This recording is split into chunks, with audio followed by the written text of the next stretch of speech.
I want you to get that you need to take care of you so you can take care of other people. I want you to take care of you so you can be a gift to your family. I want you to not be one of those people that stumbles around in life. I want you to be one of the people that says there is a consequence to every behavior. So when I choose the behavior, I realize I choose the consequence. If you think you're damaged in some way, you're going to generate results that second-class people should have. If you look at people that are really successful in business or really happy in their marriage and family, and you say secretly, well, that's for them, that's not for me, I don't really deserve that, then you'll never generate that. If you have a damaged personal truth, you will generate a lifestyle, a standard of living, mentally, emotionally, physically, financially, socially, that goes along with being damaged. Probably going to think that maybe I'm a pessimist or maybe I'm a little paranoid. The truth of the matter is I'm not. I'm actually an incurable optimist, but I'm an optimist because I think we can prepare for anything. We always hear that life is a game, and I agree with that. Life is a game, and you may think, oh boy, it's not. You get a terminal disease or something, that's not a game. Yeah, it is. You have to be a player. Games aren't always funny. They're not always frivolous. They're not always for trivial stakes. Sometimes a game has stakes that are life or death, but they're still a game. In the game of life, I just have the belief that you're either going to be a player or you're going to be played. That on the playground, you always heard cheaters never win and winners never cheat. Well, let me tell you, that is exactly where that belongs, is on a playground with children. Because if you think cheaters never win, wake up. Cheaters do win, and winners do cheat. Lance Armstrong. I mean, come on. Wake up. That is just simply a myth. So I was taught how the world was supposed to work, how the world should work, and then I got out there in the real world and found out how it did work, and it was a whole lot different than what I was taught. And here's the truth of the matter. Your life, just like my life, is full of bad people. Bad people. There's also a lot of good people in it, don't get me wrong, but it's full of bad people. And most of us, and I was guilty of this for a period of time, most of us are stagnant. We're unwilling to take the initiative to get bad people out of our lives. We let days turn into weeks, weeks turn into months, months turn into years, and we just let those bad people stay in our lives. Now, I can tell you one of the things that I've done with the two boys that Robin and I have raised, Jay and Jordan, is I started out in the very beginning and I said, boys, one thing I want to teach you is to always be situationally aware. Situationally aware. You walk into a restaurant, and by the way, I didn't raise my boys to be paranoid, to see the world as a scary place that they should shy away from. Both of my boys are very outgoing, they're very engaging, but they have confidence because they have awareness, because they go in wide-eyed open at what can go wrong. But I always taught them about situational awareness. Even if they just go into a restaurant, I always taught them, as soon as you walk in the door, scan the room and find the most unstable person, the most dangerous person in the room, and keep an eye on them. Look for the exits in a room. Look for what can go wrong in a situation, and then go on about your business. Enjoy your dinner, enjoy your evening, whatever you're doing. But be situationally aware. And you think, wait, what are you trying to raise a couple of James Bonds here? Well, yeah, sorta. Because I want them to be aware of what's going on. How about you? Do you get up in the morning and just kind of stumble around? Or are you situationally aware? I love life, but not everything in it. I love people, but not all of them. Hell, I love myself, but not everything about me. Nothing is all one way or another, and there is power in having a crystal clear view of reality. So, yes, I do want you to be situationally aware. I do want you to pay attention. Now, I gave you the example of being situationally aware when you come into a room. That's environmentally. Are you situationally aware about the people in your life? Do you know who in your life is not a fan? Do you know who in your life is your enemy? Do you know who in your life is trying to exploit you, stab you in the back, hurt you in some way? And trust me, when you know that, you can be prepared and you are a whole lot less apt to become a victim. You must become essential. Now, this goes with being unique. That means that there's something about you that distinguishes you from everyone else, and you want to be noticed, right? But what I'm talking about now is in whatever situation you're in, you want to be perceived as essential. I'll give you a perfect example of what I'm talking about. I have had the same personal assistant for 40 plus years now, and her name is Barbara. Let me tell you how essential she is. She knows everything about my life. If I need a passcode to get into the Nest thermostat at my house, I call Barbara. She knows what it is. If I need the passcodes to the streaming services on my phone, I don't know what they are, but Barbara knows. If the printer or the copier gets jammed at the office, maybe a lot of places call the company and say, "This isn't working." All I've got to do is say, "Barbara." She comes in and she knows exactly what to do. She can unpack it, deconstruct it, put it back together in the time somebody else would take to call a repairman. She knows where every contract is, where every file is, how to fix every office machine. She knows what every phone number goes to. She knows who to put through, who not to put through.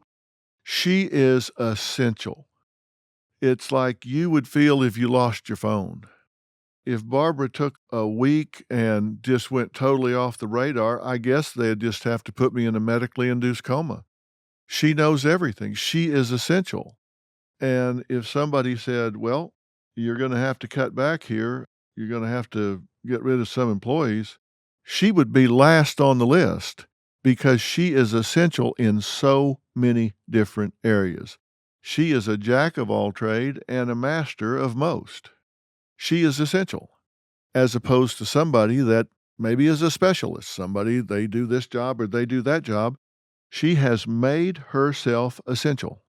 Do people perceive you as being an essential member of your sociogram, an essential member of your work group, an essential member of whatever it is that you're involved in? And if you want to be a winner, if you want to be an important member of a team, you need to create the perception of being essential. And I say perception because it's not just enough to be essential. You have to make sure that people perceive you as being essential. That's what I mean about accepting praise. If somebody comes and says, "Wow, sure glad you're here because you know how to do, well, everything." You don't want to say, "Well, no, I mean, everybody kind of knows how to do all this stuff." Are you kidding me? Say, "Well, thank you for noticing. I've been here a long time and I've made it my job to learn, I guess, every job here." So I worked with a woman one time in a life skills seminar that had spent her entire life up to the age of 45 working as an attorney. And she was good at it. She was a good attorney. But her passion, what she really wanted to do, was dance on Broadway.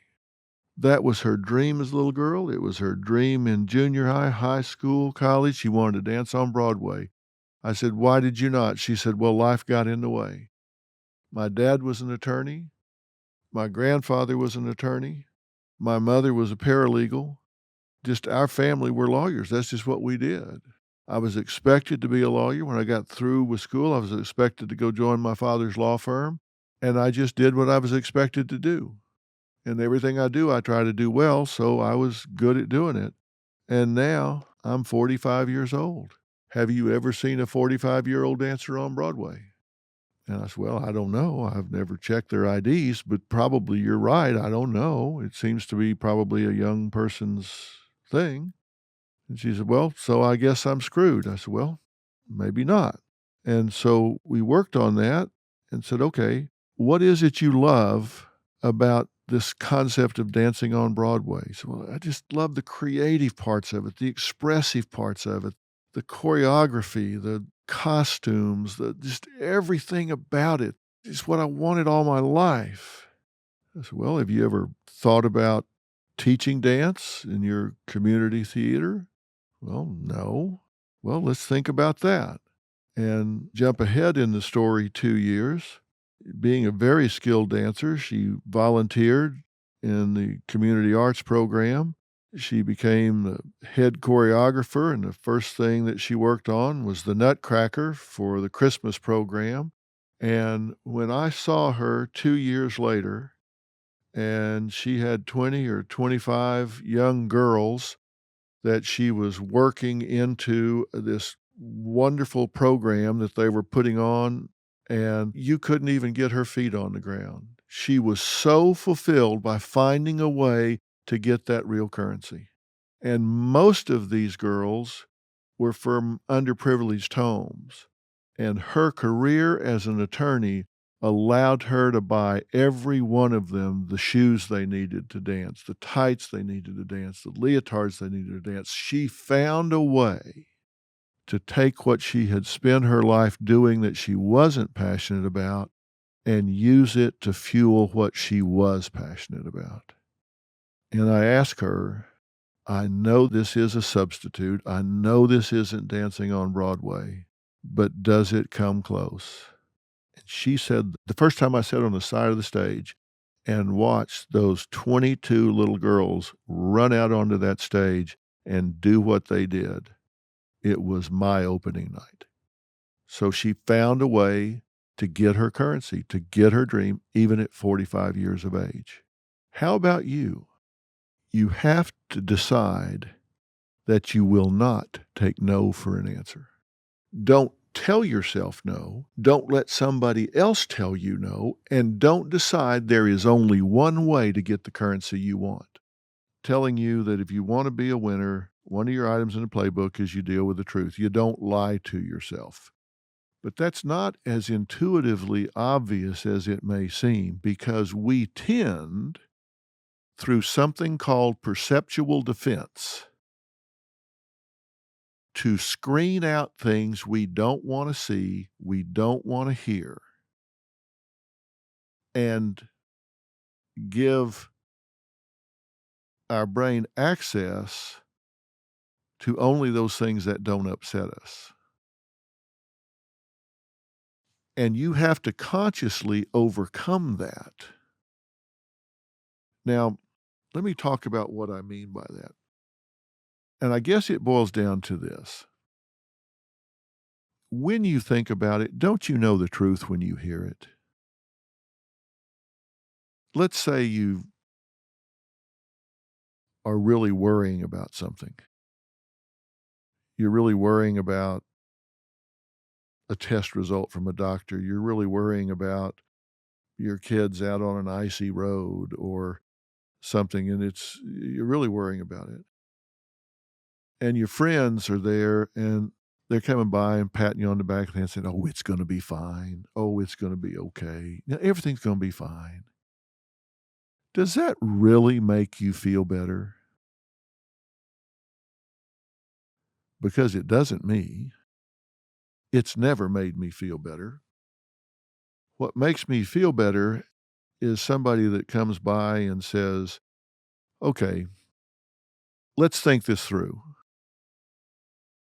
Let's assume that it is not good news.